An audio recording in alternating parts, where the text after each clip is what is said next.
folks, last one I'm going to record today, hopefully, but one more shelf and then we're done with that room. That whole room, 16 shelves. Granted, I haven't talked about what's on top of it, but that's going to come at the very end of this series, whenever that'll be, because it's going to be a long one, but hey, you're enjoying it, it's getting the views. I mean, I've never seen so many views for a series before since my top 10s, so can't exactly knock it. Loving it to bits. But right, I got 6 games to talk about, all different publishers. So, eeny, meeny, miny, mo. Let's take this little gem, TeamFourStar. He basically self-publishes a few of his things, and hardback was decent, but very fiddly. A lot of little things you had to bear in mind, and it was just, it wasn't quite what I was after. But paperback, I still think is pretty solid. It's a straight up spelling game, but it's spelling with deck building. That already is cool. Again, give me a twist. But I mean, I like word games as well because I'm not very good at word games. People have heard me say and pronounce things strange on this channel before, so word games are a good challenge for me. But paperback has you deck building letters to spell out words, and you try and use your hand of cards in order to spell out a word. But the letters, when you get the word itself, they generate money that you use to buy more cards that have different combinations of letters on them. And the higher value ones may have worse letters on them, like a J or an X or something, but they could be worth a lot of money if you put them in a word. But all the letters start then having cool special abilities, like, you know, +1 hand size. You know, well, simple things like +1 hand size, generate more money if it ends in T. You know, use if your word is 6 letters or longer, generate more money. You know, stuff like that. So part of you wants to deck build for the letter. Part of you also wants to deck build for the cool ability. And because there's an incentive to make long words, you could actually deck build your deck in such a way that you're deliberately trying to set yourself up so that when you draw your hand, you'll be able to do this 8-letter word that you've got in your mind. There's some cool ways to play this. Now, with too many players, this can drag a lot because analysis paralysis can really hurt this game. But I find that as a 3-player game max, preferably a 2-player, it's solid. And I think, if I'm right, this has a solo, yeah, it has a co-op 2-player mode and I think a solo mode as well. I'll have to double check. Maybe I'll get this out later and have a little blast with it. You know, I like this game. It's a cool word game, paperback. Underrated. I think it needs more love. Okay, keeping to that similar style box, which, must admit, I'm not a fan of this style box, but it's compact and it's fine. Villagers. This one was an interesting one from last year. It got a lot of hype at the Games Expo, but I was interested to see how it played, and I'm delighted to say it plays very well. This is a simple drafting game. Looks great. I mean, I love this colourful, like, person artwork on a white background. There's just something stark and beautiful about white backgrounds with lots of colour on it. They just pop. But Villagers is a straight-up drafting game where you got cardboard money as well. I mean, there's a lot of stuff in this small little package. But you're drafting these villagers and they've got little production chains on them. So from a carpenter, you can get a logger, and then that logger can become a shipwright, you know, or something like that. Or a miner can become a blacksmith, which can then turn into a spelunker, which can then turn into a jeweler. And I know it's different order, but whatever. And you're drafting from a central tableau, and depending on what cards you have, you can draft more than other players, but you also then have a build limit as to how many villagers you can put in your city. And it's basically a straight up, very simple drafting and tableau management game. Now, is it easier than 7 Wonders? I think overall, yes, in terms of the fact that there's nowhere near as much iconography to learn. Is it quick? Yep, very quick. I mean, a 2-player game of this is like lightning speed. But I would happily play this with 5 players as well, but it would drag a little bit too long, I think. This is definitely one that I think is like a 3 to 4 player game. It's kind of a sweet spot. It's got a very good solo mode in it as well, but this was a very cheap game from Sinister Fish. It's just looks really nice. I'm trying to think of the words. I can't articulate my thoughts right now, but it just gives me, it's a very nice, charming game. It's a charming drafting game. One of my favorite drafting games. I mean, I love 7 Wonders. I love don't want to talk. No, that's a deck builder. What am I thinking? What was the other simple drafting game I mentioned recently that I really like? Trying to recall, well, Sushi Go Party, yeah. Sushi Go Party I love. Seven Wonders I love. This is kind of like maybe my number 3, top 3 drafting games in terms of the simple ones. I think this is solid. I hear they've got a new game called Streets coming out in the future, which I'm hoping to get on the playtesting side of because, well, if this is the last one they put out, it's solid. I'd like to see what comes next. Whew. Oh, yes. Again, tin box, don't like a tin box, but my god do I love this game. But this was like a 9 when I rated it, and I am kicking myself for not giving it a 10, because it deserves a 10. And I think I actually mentioned in my podcast segment, if you don't know, I do a podcast, so by all means, check that out as well. But I put in this segment called Movers and Shakers where my rating changes. This definitely is a 10 for me. I mean, yes, it's group dependent, like a lot of these sort of party-ish games are, but other than that, I love this game. This is kind of like a snake oil style game mixed with Dixit and Spyfall. The idea is that your players, you've got a hand of those Dixit style cards. So think like, the picture cards from these ones. I love those ones. And from that, a clue giver is working together with whoever you basically shuffle out and deal, best way to explain it. Person giving a clue gives a clue. And they think of one and choose a card and put it in front of them. They don't say the clue out yet. Then on these little notepads, they write the clue word down on all but one of the notepads. So you can see where the Spyfall link comes in. They then distribute them out randomly so that every player knows the clue word except for one person who gets a blank pad. Then what happens is that each player takes it in turn to lay down a card in front of them that they think best relates to the clue. In the spy's case, they're trying to stay hidden, so they're trying to look at the cards that come out and try and gauge roughly what theme is coming on with the card. They'll never be able to guess the exact clue word, but they can at least have an idea that it might be water-based. But I better put something with some water in if I can then. And then, once that's happened and everybody's got 2 cards in front of them, the clue word is revealed. So they say, right, it was jellyfish or whatever, or what it would be aquatic could be the keyword, and they explain why. Then each player in turn explains why their cards relate to the clue word, and the spy has to basically bluff their way through it. I love being the spy in this case because trying to come up with some garbage story on the fly is great. I mean, I know some people get put off by that, but I love that. I mean, I love that tension. But the hilarious thing with this is hearing the stories that people come up with, because just because you know what the clue word is doesn't mean your cards are already good. You've got 6 cards that are all this weird like Tim Burton on crack style pictures, as I call them, and somebody might have come up with a clue word that has no relation to anything in your hand, but you've got to put 2 cards down and you've got to come up with a credible story to have people not vote for you, because the points are gifted to the clue giver and the person who's the spy if they don't get found out. So the clue giver wants, a bit like Dixit, doesn't want the clue to be too obvious, but doesn't want it to be too abstract either. So it's finding that neat little balance, whereas everybody else gets points for finding out who the spy is. But, the descriptions I have heard for some of these cards in the past have just been hilarious, whether it's puns or like really dubious things. And a common excuse will be, well, I didn't have cards that go with it.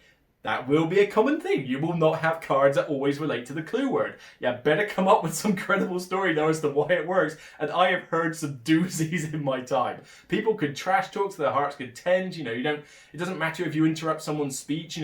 Somebody comes up with an excuse and you're just like, excuse me, what? And it creates so much interaction. Honestly, if you have not tried this game, 45 minutes varies. With a lot of players, it can take longer and probably will take longer because of everybody laughing and talking. So this is a longer party game than most, but 4 to 8 players, definitely recommend playing this with 6 to 8 if you can. 5 is okay, 4 is too low, but love this game. This is so much fun. This is one of those laugh out loud party games that could be my favorite party game. It could well be my favorite party game. Right, enough of that.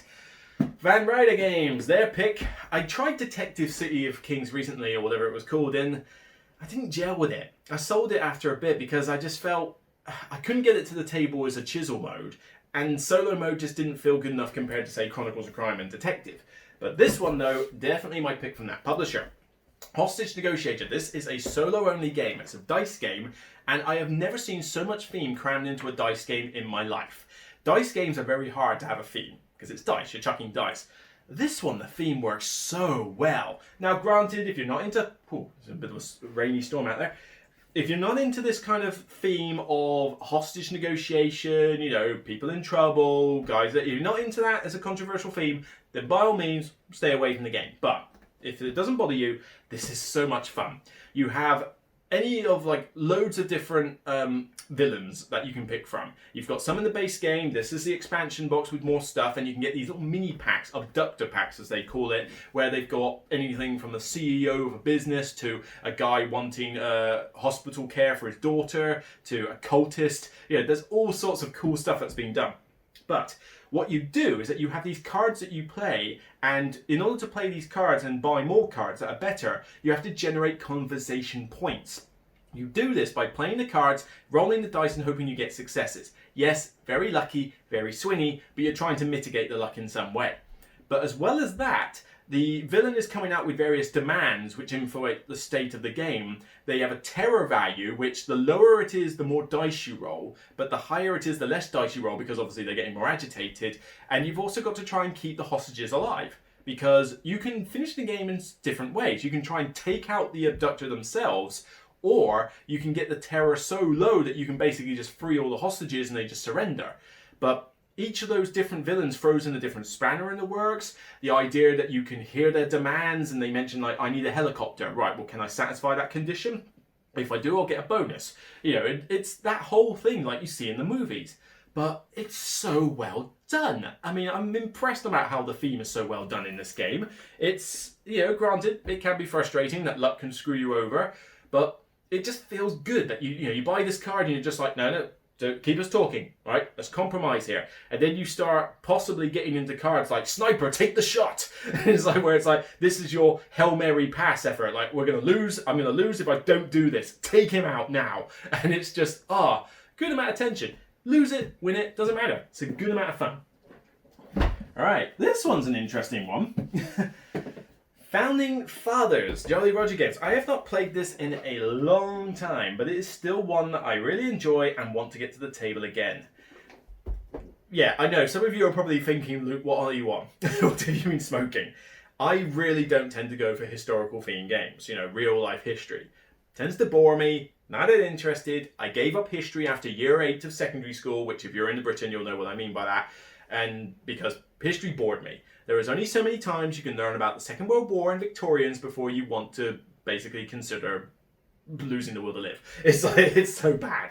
But this one, based on the American Constitution and when it was formed, is a really solid Euro game. It's got that thing I love in games, multi-use cards. In fact, yeah, when I was talking about multi-use cards on the podcast, why didn't I mention Founding Fathers? Idiot.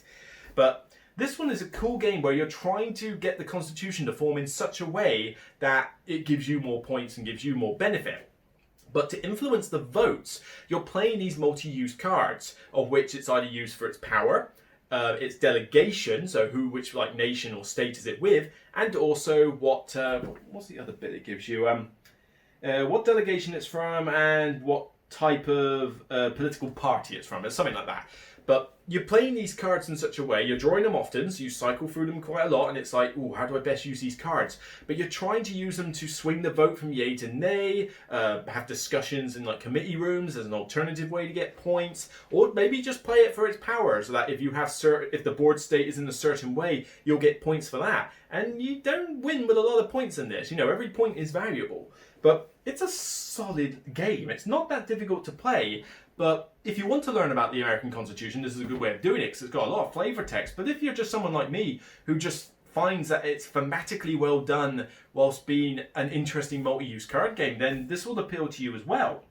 I love the way that the votes changing from yay to nay can swing so dramatically at times depending on tactical things that turn up.